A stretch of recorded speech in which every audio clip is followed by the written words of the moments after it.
નમસ્કાર મિત્રો નિખિલ ડોંગા એક પાટીદાર ડોન. લોકો આવા સવાલ પૂછતા હોય છે.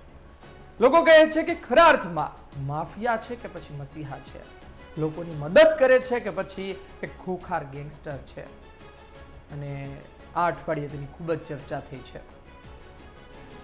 પોતે ગુનાહિત ઇતિહાસ તો ધરાવે છે, પરંતુ ગોંડલના રાજકારણમાં એક અલગ જ પ્રભુત્વ ધરાવે છે.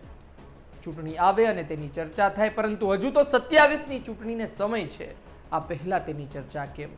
આ તમામ બાબતે વાત કરવી છે આજના વિડીયોમાં.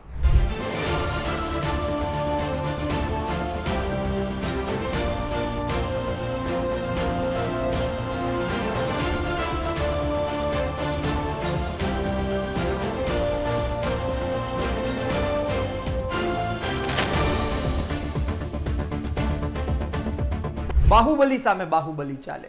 બાહુબલી સામે તમે એક એજ્યુકેટેડ વ્યક્તિ મૂકો, પરંતુ તેની પાસે મસલ પાવર નહીં હોય, તેનું એવું વર્ચસ્વ નહીં હોય, તો પછી એ અંતિમ ઘડીએ હારી જશે. તેની સામે જે બાહુબલી ચહેરા હશે તે સામદામ દંડ ભેદ કરીને કઈ પણ રીતે તેને હરાવી દેશે. ગોંડલની ચૂંટણીમાં, ગોંડલ વિધાનસભામાં ભૂતકાળમાં પાટીદાર ચહેરાઓ મૂકવામાં આવ્યા, પરંતુ મોટી સફળતા મળી નથી. 90-95માં મહિપતસિંહ જાડેજા, ત્યારબાદ જયરાજસિંહ જાડેજા, 2007માં વચ્ચે પાટીદાર એક ધારાસભ્ય જીતીને આવ્યા હતા. શા માટે નથી જીતતા? આવી ચર્ચાઓ શરૂ થઈ. 1990 પહેલા, એટલે કે મહિપતસિંહ જાડેજા પહેલા જેઓ અપક્ષ ધારાસભ્ય જીતીને આવતા હતા, એની પહેલા પાટીદાર ધારાસભ્યો જીતતા હતા. પરંતુ ત્યારબાદ શું થયું? કેમ કોઈ પાટીદાર આગેવાન ત્યાં જીતતા નથી ગોંડલમાં? આમ તો ગુજરાતમાં એક મોટું વર્ચસ્વ છે, મુખ્યમંત્રી પાટીદાર સમાજમાંથી આવે, પરંતુ ગોંડલ પહોંચતા બધું વિખાય, સમીકરણ અલગ પડે. આવી સ્થિતિ કેમ? લોકોએ વિચાર્યું અને ત્યારબાદ અમુક પાટીદાર આગેવાનો તે નિરાકરણ પર પહોંચ્યા કે બાહુબલી સામે બાહુબલી ઉતારો.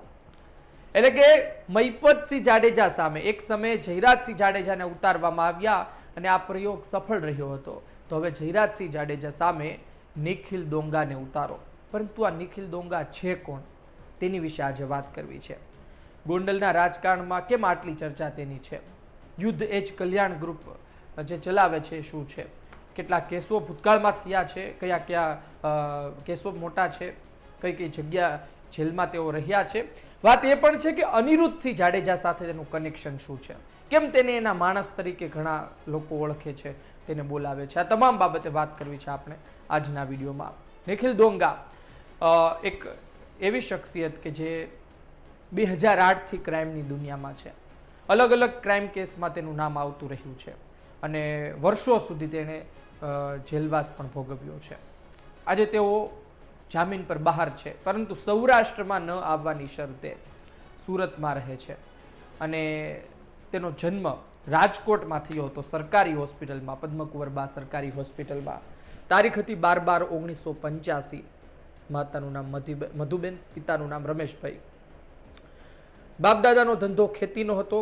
ગોંડલના પોતે મૂળ વતની હતા.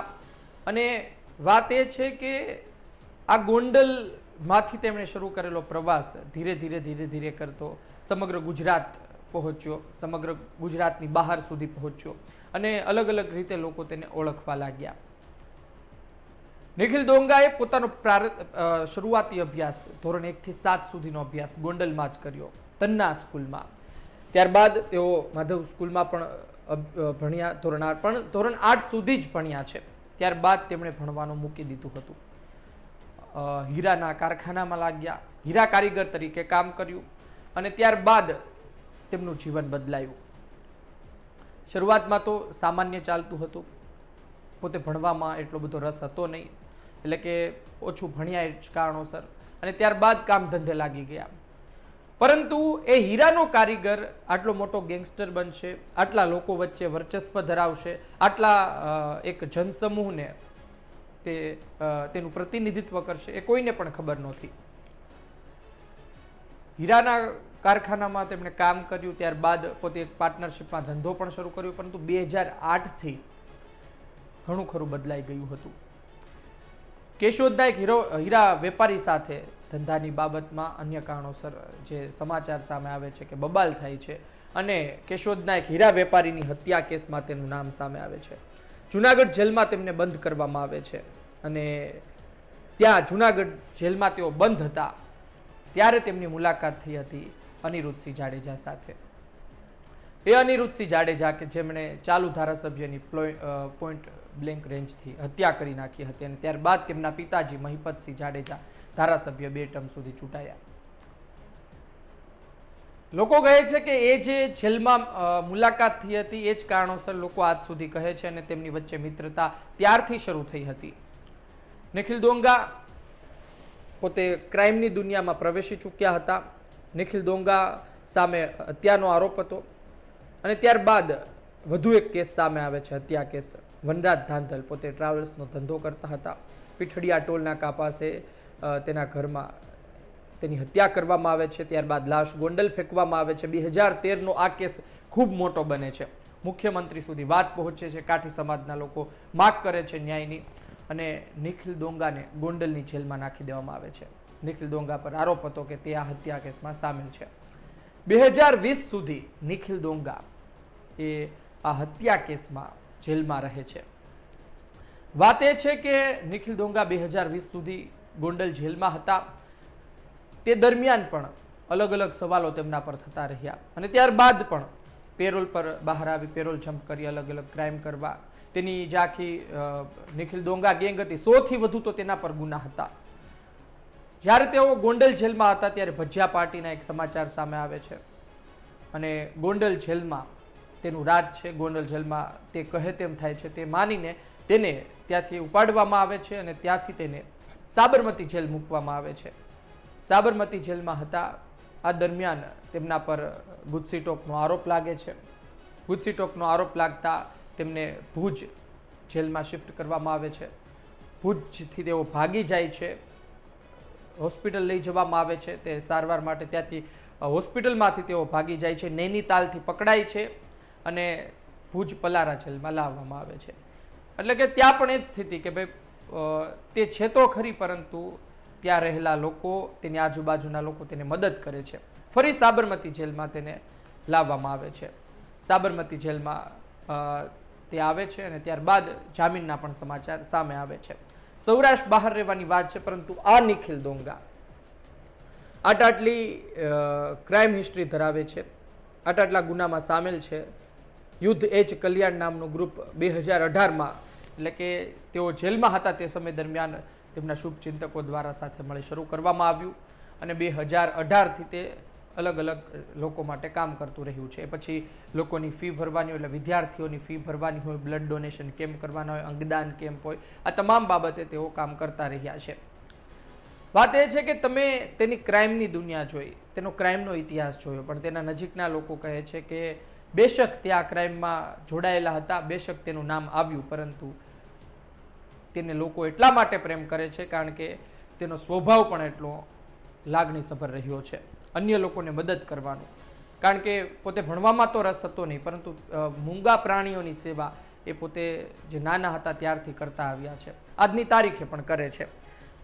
ત્યારબાદ ગોંડલમાં કોઈ પણ વ્યક્તિને જરૂર, એ વાત તો ત્યાં સુધીની મળી કે પોતાની પાસે પૈસા હોય કે ના હોય તેની પાસે આવેલો વ્યક્તિ ખાલી હાથે નથી જતો. નિખિલ ડોંગા પહેલેથી મદદ કરવામાં માને છે.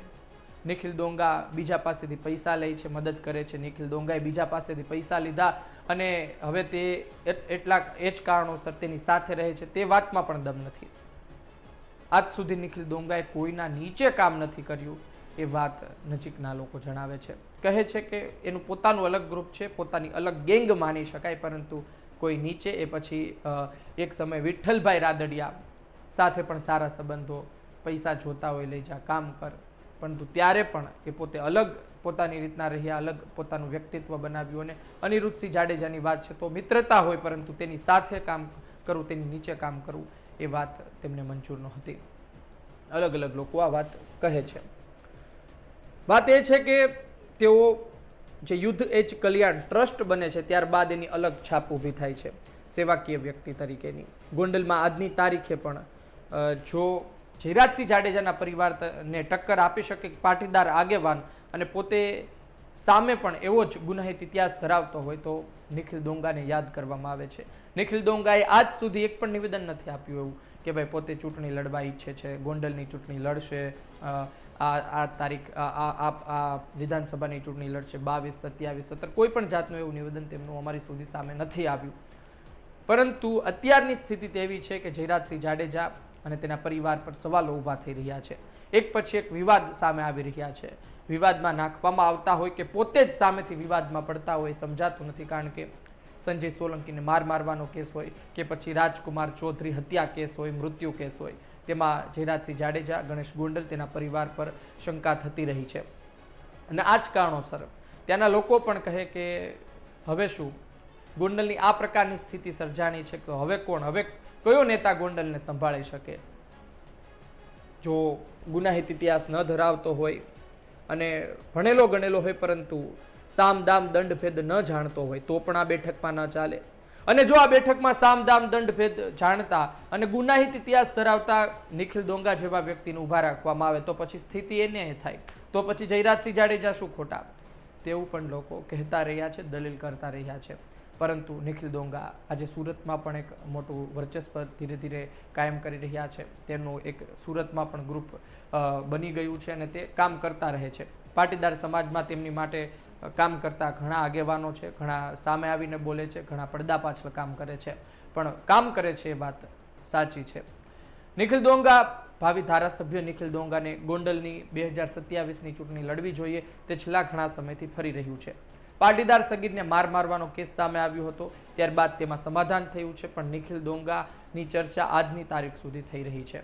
આ નિખિલ ડોંગાની ક્રાઇમ હિસ્ટ્રી હતી, પોતે ગોંડલના જ છે અને ગોંડલમાં જ આજે તેની ચર્ચા થઈ રહી છે. હાલ સુરતમાં રહે છે. જોવું રહ્યું ભવિષ્યમાં શું થાય છે. નિખિલ ડોંગા ખરા અર્થમાં એક પાટીદાર ડોન તરીકેની છબી કાયમ કરી ચૂક્યા છે. વિઠ્ઠલભાઈ રાદડિયા પોતે રાજકારણમાં હતા પરંતુ તેની પણ છબી કંઈક તેવી જ હતી. તેની છબી ડોન તરીકેની પરંતુ સમાજ સેવક તરીકેની હતી. પરંતુ એ સમાજ સેવક પણ તેવા હતા કે કોઈની સાડાબારી ન રાખતા. એ સમાજ સેવક તેવા હતા કે કોઈનો કાથલો પકડતા, અધિકારીનો કાથલો પકડતા, તેને બે ધોલ મારતા વિચારતા નહીં. જો લોકોનું કામ કઢાવવાનું છે, લોકોના કામ નથી થતા, અધિકારીઓ અવળચંડાઈ કરે છે તો એ વિઠ્ઠલભાઈ રાદડિયા પાછી પાની કરીને જોતા નહીં. અને ભૂતકાળમાં ઘણા સમાચાર તેના સામે આવ્યા છે. નિખિલ ડોંગા પણ કદાચ તે જ પ્રકારના એક નેતા બની શકે તેવી ચર્ચાઓ થતી રહી છે. કારણ કે સિસ્ટમમાં રહી, સિસ્ટમની સામે બોલવું, સિસ્ટમમાં રહી સિસ્ટમના મોભાદાર વ્યક્તિઓ સામે પડવું એક મોટી વાત હોય છે. હવે એ કરી શકશે, એ નહીં કરી શકે, અલગ વાત છે. ચૂંટણી લડે નહીં લડે એ અલગ વાત છે. પરંતુ ભૂતકાળમાં આપણે ઘણા નેતાઓ જોયા છે આવા કે જે બાહુબલી ટાઈપ હોય છે અને સિસ્ટમમાંથી પોતાનું કામ કઈ રીતે કઢાવવું એ સારી રીતે જાણતા હોય છે. પરંતુ વિઠ્ઠલભાઈની એક છબી બની હતી પાટીદાર સમાજમાં અને નિખિલ ડોંગાની પણ એક છબી બની છે. પણ નિખિલ ડોંગા અને વિઠ્ઠલભાઈમાં ફરક એટલો છે કે વિઠ્ઠલભાઈ આવા મોટા ક્રાઇમ કેસમાં કોઈ જોડાયેલા નથી, એવા કોઈ મર્ડર કેસમાં તેનું નામ સામે નથી આવ્યું, પરંતુ નિખિલ ડોંગાનું નામ સામે આવ્યું છે. નિખિલ ડોંગા હજુ રાજકારણમાં આવ્યા નથી. વિઠ્ઠલભાઈએ વર્ષો સુધી સમાજ સેવા કરી અને કામ કર્યું છે અને પોતે પાટીદાર સમાજ માટે કામ કર્યું છે, ખેડૂતો માટે કામ કર્યું છે. જોઈએ હવે નિખિલ ડોંગા શું કરે છે. હાલ તો તેમના તરફી શું કહેવું છે એ પણ અમે જાણવાનો પ્રયત્ન કર્યો, ત્યારે તેમનું તેવું કહેવું છે કે અત્યારે તો કોઈ તેવો વિચાર છે નહીં, ચૂંટણી લડવાની વાત સમય પર મૂકી દઈએ, એટલે કે અત્યારે વાત કરવી યોગ્ય નથી, હજુ બહુ વહેલું છે 27ની ચૂંટણીને લઈને, સમય આવે ત્યારે વિચારીશું. એટલે સમય આવે તેના પર મૂકીએ એ વાત અતિ મહત્વની ગણી શકાય. કારણ કે જો સમય આવે ત્યારે યોગ્ય લાગે તો જંગના મેદાનમાં, યુદ્ધના મેદાનમાં, ગોંડલની ભૂમિ પર આવતા કદાચ તેઓ વિચારશે નહીં. વાત એ છે કે આવે તો જીતશે કે નહીં, ત્યારની સ્થિતિ પર નિર્ભર છે, ત્યારના સમીકરણ પર નિર્ભર છે. જયરાજસિંહ જાડેજા આજની તારીખે પણ દિગ્ગજ છે. આટલા વર્ષોથી ભારતીય જનતા પાર્ટી તરફથી ટિકિટ લાવવી કોઈ નાની વાત નથી અને તેઓ વર્ષોથી લાવે છે. અને આજની તારીખે પણ તેઓ જાહેર મંચ પરથી કહે છે કે મારી પછી મારો દીકરો. ત્યાંના અલ્પેશ ઢોલરિયા જેવા પાટીદાર આગેવાનો પણ કહે છે કે હજુ 30 વર્ષ સુધી જયરાજસિંહ જાડેજાના પરિવારનો દબદબો રહેશે, તેનું રાજ રહેશે. ગણેશ ગોંડલને અમે ખભે બેસાડીને ધારાસભ્ય બનાવીશું. ત્યારબાદ વિરોધ થયો અને નિખિલ ડોંગા જેવા વ્યક્તિને લાવવાની વાતો પણ ચાલી. પણ વાત એ છે કે નિખિલ ડોંગા આજની તારીખે પણ ચર્ચાઈ રહ્યા છે, અલગ અલગ ક્રાઇમ કેસ ભલે ધરાવતા. હાલ તેમને થોડી રાહત મળી છે. જોઈએ ભવિષ્યમાં શું થાય છે. જ્યારે તેઓ હોસ્પિટલમાંથી ભાગ્યા હતા ત્યારે પણ જે સમાચાર સામે આવ્યા હતા સુગંધના, તેમાં વાત એ હતી કે જયરાજસિંહની હત્યા કરવા માટે તેઓ ભાગ્યા હતા.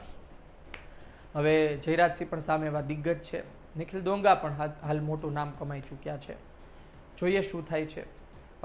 કોઈ પણ ગુનાહિત પ્રવૃત્તિ કરતા વ્યક્તિને પ્રમોટ કરવાનું અમારું કામ નથી. ખાલી વાત એટલી જ હતી કે નિખિલ ડોંગા જો ગોંડલના રાજકારણમાં અસર પડે છે, તેની અસર પડે છે, તે પ્રભાવિત છે, તો પછી નિખિલ ડોંગા કોણ છે, તેનો ભૂતકાળ શું હતો, તે કયા બેકગ્રાઉન્ડમાંથી આવે છે, એ પણ તમામ દર્શકોને જાણવાનો અધિકાર છે ને તે માટે જ આ વિડીયો બનાવ્યો હતો.